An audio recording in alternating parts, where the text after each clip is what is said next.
5 साल का यूसुफ कुछ दिनों से अपने घर के आसपास नजर नहीं आ रहा था। अपने भांजे को बाहर खेलते ना देख उसके अंकल उसे ढूंढते हुए उसके घर के अंदर जाते हैं। उन्हें उम्मीद थी कि यूसुफ उन्हें देखते ही उनके गले से लिपट जाएगा, लेकिन अपनी बहन के घर जाने के बाद भी उन्हें यूसुफ घर के अंदर कहीं भी नजर नहीं आया। उन्होंने अपनी बहन से पूछा, लेकिन वह खामोश बैठी रही। तभी उनकी नजर किचन की ओर गई। वहां से अजीब सी बदबू आ रही थी और गैस चूल्हे पर एक बड़े से पतीले में कुछ उबल रहा था। दोस्तों, इसके आगे की कहानी इतनी हॉरिफिक है कि इसे जानकर आपके पैरों तले जमीन खिसक जाएगी। तो क्या है 5 साल के यूसुफ की पूरी कहानी? चलिए जानते हैं आज की इस वीडियो में। दोस्तों, यह घटना है नॉर्दर्न इजिप्ट के फकूस इलाके की। यहाँ 30 साल की हना मोहम्मद हसन अपने 5 साल के बेटे यूसुफ के साथ रहती थी। घर में इन दोनों माँ बेटे के अलावा और कोई नहीं रहता था। हना की शादी लगभग 6 साल पहले हुई थी। शादी घर वालों की मर्जी से हुई थी। शुरुआत में हना इस शादी से खुश भी थी। शादी के 1 साल बाद ही हना एक बच्चे की मां बन गई। हना का पति भी अच्छा इंसान था। हना और उसके पति अपने बेटे के साथ हंसी खुशी जिंदगी बिता रहे थे, लेकिन फिर इन दोनों की शादीशुदा जिंदगी में एक नया मोड़ आ गया। हना को अपने पिता की ओर से विरासत में काफी सारी जमीन और घर मिला। वैसे तो हना के पति के पास भी अपना घर और कुछ प्रॉपर्टी थी, लेकिन जब हना को अपने पिता की ओर से विरासत में उससे भी ज्यादा प्रॉपर्टी मिल गई, तब हना का रवैया उसके पति के प्रति बदलने लगा। हना का पति अभी उस इलाके में रह रहा था जहां उसके बाकी सारे रिश्तेदार और भाई बहन रहा करते थे। उसके माँ बाप भी आसपास ही रहा करते थे। सारे परिवार वाले अक्सर एक दूसरे से मिलने आते रहते थे।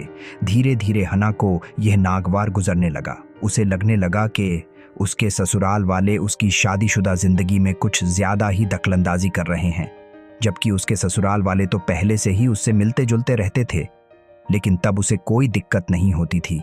लेकिन जब से उसे पिता की ओर से विरासत में प्रॉपर्टी मिली थी, तभी से उसे ससुराल वालों और अपने पति से भी समस्या होने लगी। दरअसल इस सारी समस्या की वजह यह थी कि हना चाह रही थी कि उसका पति अपने माँ बाप और भाई बहनों को छोड़कर उसके साथ वहां चले जहां उसे अपने पिता की ओर से घर और प्रॉपर्टी मिली है। अपनी इसी चाहत को पूरा करने के लिए हना पहले अपने पति को ही अपने ससुराल वालों के खिलाफ करने की कोशिश करने लगी, लेकिन उसकी यह चाल कामयाब नहीं हुई, क्योंकि उसके पति को अपने माँ बाप और भाई बहनों पर पूरा भरोसा था। जब उसकी यह चाल कामयाब नहीं हुई, तब हना खुलकर बगावत के मूड में आ गई। उसने अपने पति को साफ साफ कह दिया कि अब मैं यहाँ तुम्हारे साथ नहीं रह सकती। अगर तुम्हें मेरे साथ रहना है और यह शादी बचानी है तो वहां चलकर रहना होगा जहां मेरे पिता ने मुझे घर और प्रॉपर्टी दी है, और साथ ही तुम्हें अपने परिवार वालों से सारे रिश्ते खत्म करने होंगे। हना का यह फैसला उसके पति के लिए बहुत बड़े झटके की तरह था, लेकिन वो काफी पहले से ही हना के रवैये से परेशान था। इसलिए जब हना ने उसे अपना घर छोड़कर चलने को कहा, तब उसने हना को मना कर दिया और कहा कि अगर तुम्हें अपने पिता के घर में ही जाकर रहना है तो तुम जा सकती हो। मैं अपने परिवार को छोड़कर तुम्हारे साथ अकेले रहने नहीं जाऊंगा। हना अपने फैसले पर बिल्कुल अडिग थी, इसलिए उसने भी कहा कि ठीक है, अगर तुम्हारा यही फैसला है तो तुम अपने परिवार के साथ रहो और मैं अकेले रह लूंगी। हना के इस फैसले के बाद इन दोनों का तलाक हो गया और हना अपने 2 साल के बेटे यूसुफ को लेकर उस घर में आ गई जो उसे उसके पिता की ओर से विरासत में मिला था। लगभग 3 साल से हना इसी घर में अपने बेटे के साथ अकेले रह रही थी। इन दोनों का तलाक तो हो चुका था, लेकिन बेटे की कस्टडी को लेकर अब तक केस चल ही रहा था। हना के पति को कोर्ट से इजाजत थी कि वह जब चाहे आकर अपने बच्चे से मिल सकता है और उसके साथ वक्त बिता सकता है। शुरुआत में तो हना यूसुफ को अपने पिता से मिलने देती थी, लेकिन धीरे धीरे हना इनसिक्योर फील करने लगी। उसे लगने लगा कि उसका पति उसके बेटे को उससे दूर ले जाएगा। इस सोच के बाद वह अपने पति को बेटे से मिलने से रोकने लगी। इधर लगभग 3 सालों से अकेले रहने की वजह से हना की मानसिक हालत भी बिगड़ने लगी थी। शायद वह डिप्रेशन में चली गई थी। वजह डिप्रेशन रहा हो या कुछ और, लेकिन हना अब बिल्कुल पागलों जैसा व्यवहार करने लगी थी। उसने अपने पति को अपने बेटे से मिलने से रोक दिया था। इसके अलावा बाकी लोगों के प्रति भी उसका व्यवहार काफी बुरा था, इसलिए ज्यादातर लोगों ने उससे मिलना जुलना भी बंद कर दिया था।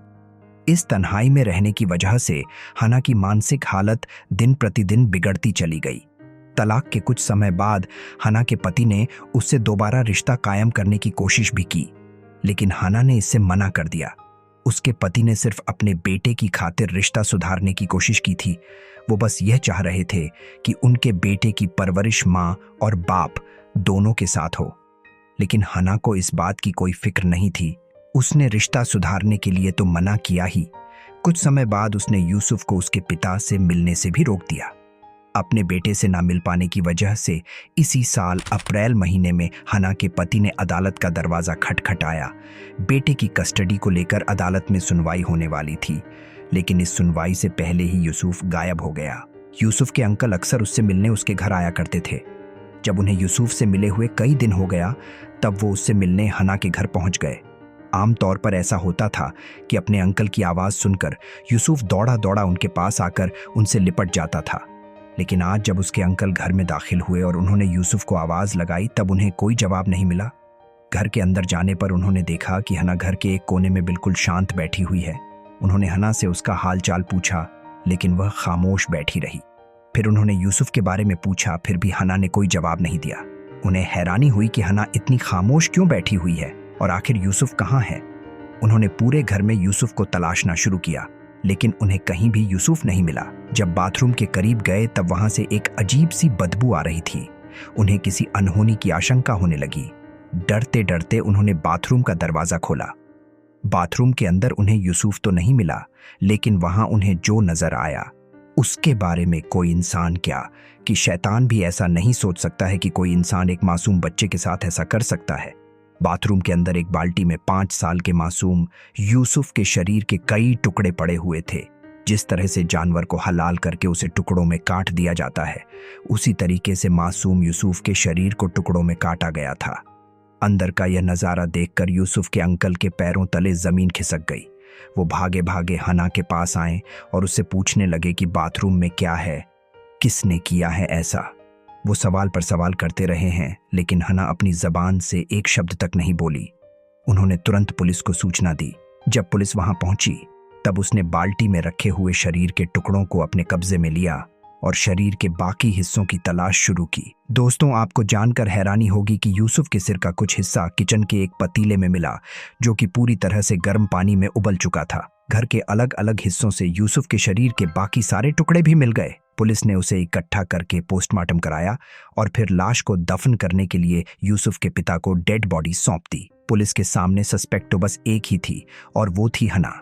लेकिन सवाल यह था कि आखिर एक माँ अपने मासूम बच्चे का कत्ल क्यों करेगी, और सिर्फ कत्ल ही नहीं बल्कि इतनी क्रूरता से शरीर के इतने टुकड़े करने के बाद सिर के कुछ हिस्सों को गर्म पानी में उबाल भी दिया। आखिर कोई माँ इतनी निर्दयी कैसे हो सकती है। यूसुफ के पिता ने भी हना के ऊपर ही अपने बेटे के कत्ल का इल्जाम लगाया। पुलिस ने मुकदमा दर्ज करके हना को हिरासत में लेकर पूछताछ शुरू की। पहले तो हना ने इन सभी आरोपों से पूरी तरह से इनकार कर दिया, लेकिन जब पुलिस की सख्ती बढ़ी तब हना टूट गई और उसने सारा सच पुलिस के सामने रख दिया। हना ने यूसुफ को कैसे मारा, वो तो दिल दहलाने वाला था ही, लेकिन उसने यूसुफ को क्यों मारा, वह वजह और भी ज्यादा हैरान करने वाली थी। हना ने पुलिस को बताया कि वो पहले यूसुफ को लेकर एक कमरे में गई और कमरे का दरवाजा बंद कर लिया। उसने कुल्हाड़ी जैसे आकार का एक छोटा सा हथियार उठाया और उससे अपने मासूम बेटे के सिर पर 3-4 बार वार किया। बेचारा यूसुफ दर्द से मामा चिल्लाता रहा, लेकिन यह पत्थर दिल मां अपने बेटे पर वार करती रही। 3-4 बार में ही बेचारे यूसुफ की जान चली गई। अपने बेटे की जान लेने के बाद भी हना के हाथ नहीं कांपे। वो अपने बेटे के शरीर को लेकर बाथरूम में गई और वहां उसने कुल्हाड़ी और चाकुओं की मदद से यूसुफ के शरीर को टुकड़ों में काटना शुरू किया।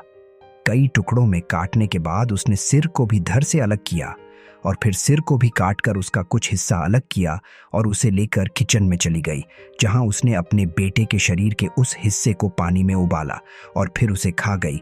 हना अब एक मां से एक राक्षस में बदल चुकी थी। अपने बेटे को खाने के बाद वह फिर से बाथरूम में गई और शरीर के बाकी टुकड़ों को एक बाल्टी में जमा किया। उसने किसी को भी इस घटना के बारे में नहीं बताया। कुछ दिन बीत जाने के बाद जब यूसुफ के अंकल उसके घर गए, तब उन्होंने बाथरूम का नजारा देखा और इस पूरे कांड का खुलासा हुआ। अब सवाल यह कि हना ने अपने ही बेटे का कत्ल क्यों किया, और तो और उसे पकाकर खा कैसे गई। हना ने इस सवाल का जवाब इस तरह से दिया कि उसे डर था कि उसका पति यूसुफ की कस्टडी हासिल कर लेगा और उसका बेटा हमेशा के लिए उससे दूर हो जाएगा, जबकि वो किसी भी कीमत पर ऐसा नहीं चाहती थी। इसलिए उसने सोचा कि अगर वह अपने बेटे को पकाकर खा जाएगी तो फिर उसका बेटा हमेशा उसके पास रहेगा। इसलिए उसने अपने बेटे को मार दिया और उसके टुकड़ों को पकाकर खाने लगी। वीडियो की शुरुआत में ही हमने बताया था कि हना का मानसिक संतुलन बिगड़ चुका था और वो कई बार पागलों जैसा व्यवहार करती थी। जब उसकी मेडिकल जांच की गई तब यह कंफर्म हो गया कि हना पागल हो चुकी है और उसने पागलपन में ही अपने बेटे की हत्या की। वह क्या कर रही थी? असल में उसे इस बात की कोई खबर नहीं थी। हालांकि यूसुफ के पिता ने इस मेडिकल रिपोर्ट को गलत बताया और कहा कि हना ने जो भी किया है सब कुछ उसने जानबूझकर किया है। एक कातिल को जो सजा दी जाती है उसे वही सजा दी जाए। लेकिन अदालत ने मेडिकल रिपोर्ट को सही माना और इसी साल अक्टूबर महीने में अदालत ने इस केस का फैसला सुना दिया। अपने फैसले में अदालत ने माना कि हन्ना ने पागलपन में आकर इस अपराध को अंजाम दिया था, इसलिए उसे कोई सजा देने के बजाय मेंटल हॉस्पिटल भेज दिया गया। अदालत के फैसले के बाद से हन्ना मेंटल हॉस्पिटल में ही डॉक्टरों की निगरानी में रह रही है। तो दोस्तों, यह थी 5 साल के मासूम यूसुफ की जिंदगी का दर्दनाक अंत। उम्मीद है आपको आज की यह वीडियो पसंद आई होगी। अगर हाँ तो कमेंट में जरूर बताएं। क्या आपको लगता है कि हन्ना को अदालत से जो सजा मिली वह काफी थी? कमेंट में जरूर बताएं और क्राइम से रिलेटेड ऐसे ही और भी वीडियो देखते रहने के लिए हमारे चैनल को सब्सक्राइब जरूर करें। Thanks for watching.